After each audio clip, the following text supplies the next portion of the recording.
Joining us now, former Speaker of the House, Newt Gingrich. I don't know the extent to which you're following this interview and book as we now do our deep dive into it. He is the single. I can't believe this guy was ever the FBI director in terms of the pettiness of everything that he's talking about and discussing in this book, and the way, talking about the president, suntanning and the size of his hands and everything else. This is the FBI director, sir. Well, first of all, I like Chris Wallace's comment that it was so bitchy he didn't want to pay any attention to it. It's true. Not mine. But I think you missed the greatest irony of this entire interview. Mm-hmm. Remember who's doing the interviewing? This is Bill Clinton's press secretary.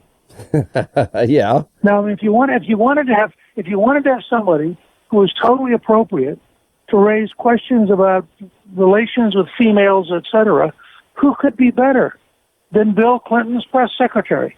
I can't deny any of that. To be a neutral newsman. The idea that we're at this point, here's the most damning thing in my mind, is we now know, even though Rod Rosenstein, the DOJ, the FBI have been stonewalling in terms of handing over documents, we now know that the FISA court application, they lied to the judges.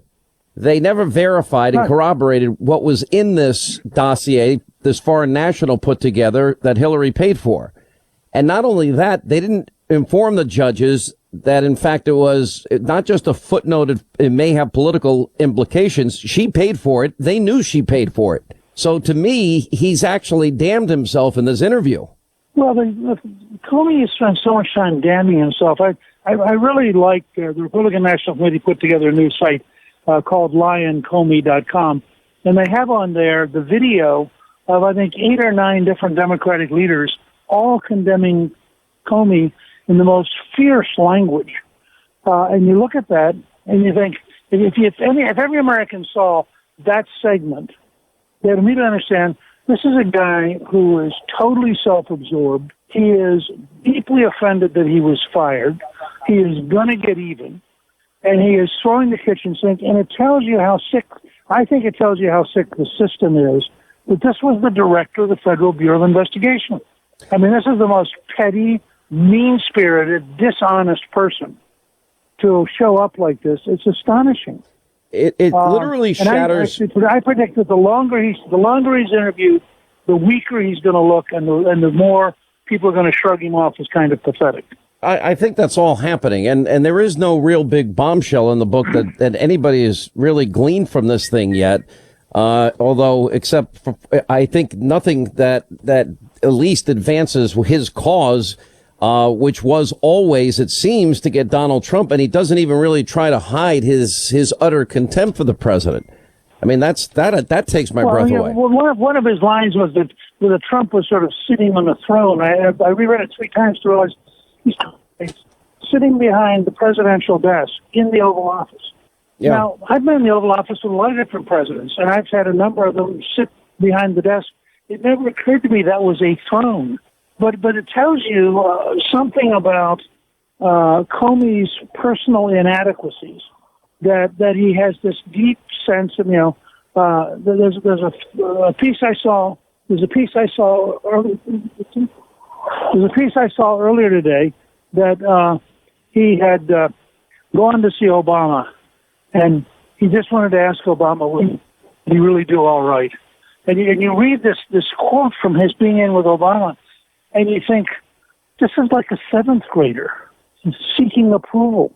And, of course, he didn't want approval from Trump. He didn't like Trump. He didn't want Trump to be there. He did everything he could. There's no doubt in my mind that the FBI knowingly didn't tell the federal judge this was a Clinton campaign document because they wanted to get the FISA warrant, because they wanted to get somebody in the Trump team, because they wanted to set the stage for exactly what we're going through. And I think the whole thing is tainted. And there I have to say, by the way, you've done great work with Alan Dershowitz on these things. And as an old-time liberal, Dershowitz, who's a great college professor at Harvard, has really come on strong in explaining just how sick this whole system is now. Here's what happened, Mr. Speaker. Here's what we know. And I bring this up every time because the magnitude of this, I think people really need to just take this in and absorb this. We have the former head of the DNC said the DNC rigged the primary. She stole the primary from Bernie Sanders. This is the United States. Then we have a situation where we know Hillary committed multiple felonies, crimes, and then, of course, the obstruction aspect of deleting and acid washing and breaking up devices.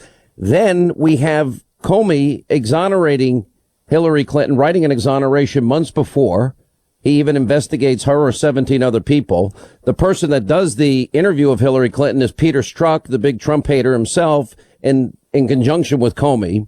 And then they don't tell the FISA court judge this is a political paid document that we didn't verify or corroborate in any way, because he even admits in this interview and in this book that he still has not corroborated anything in that dossier. But yet that dossier was the bulk of information to get a FISA warrant to spy on an American who happened to be part of the opposition party campaign. This is the United States, sir. He's alluded to some reference that there's a classified document that indicates that Attorney General Loretta Lynch was doing things that were illegal. I mean, every time you dig into this, it just gets worse. But what our listeners need to remember is this isn't a silly game. This was the head of the Federal Bureau of Investigation. These are people with the power to put you in jail. These are people who make your life miserable. And if they don't follow carefully the rule of law, they threaten all of us. Because think about it. If they will do this to the President of the United States, what will they do to you and me? What will they do to every listener in the country? And I think that's why Thomas Jefferson insisted on the Bill of Rights being added to the Constitution, because he so deeply distrusted government power. And what you're seeing are people who are just breaking down the Bill of Rights and the Constitution and willfully pursuing political vendettas in a way that I don't think we've ever seen in American history. All right, when we come back with Speaker Gingrich, we are going to go over some of the lies that we know James Comey is telling and what it may mean for his future. Don't forget, by the way, Newt Gingrich, you can still sign up for your course, right? Oh, yeah, it's still available, defendingdemocracy.course.com. And it relates to exactly this. There's a whole section on the Bill of Rights and on the rule of law and why it's so important. And I did the course in order to have young people who don't get this education anymore, to have them learn about what America is all about. All right, we'll come back more with the speaker on the other side. Outrageous, damage the institution of law enforcement in this country. The lowest moment in the history of the FBI. I found it hard to believe that Comey, who I thought had some degree of integrity, would do this. All I can tell you is the FBI director has no credibility. That's it. All right, that was back when the Democrats hated James Comey. Now they love him because he hates Donald Trump. These are very strange times we live in. Former Speaker of the House, Newt Gingrich, with us. Well, you're exactly right. I don't think we've ever seen the level of intensity. Frankly, I'm not sure how many Democrats really like James Comey. He's not a very likable guy. And I think that what we're seeing, and I'm interested to watch this coming week, is I think he's the kind of personality that doesn't wear very well.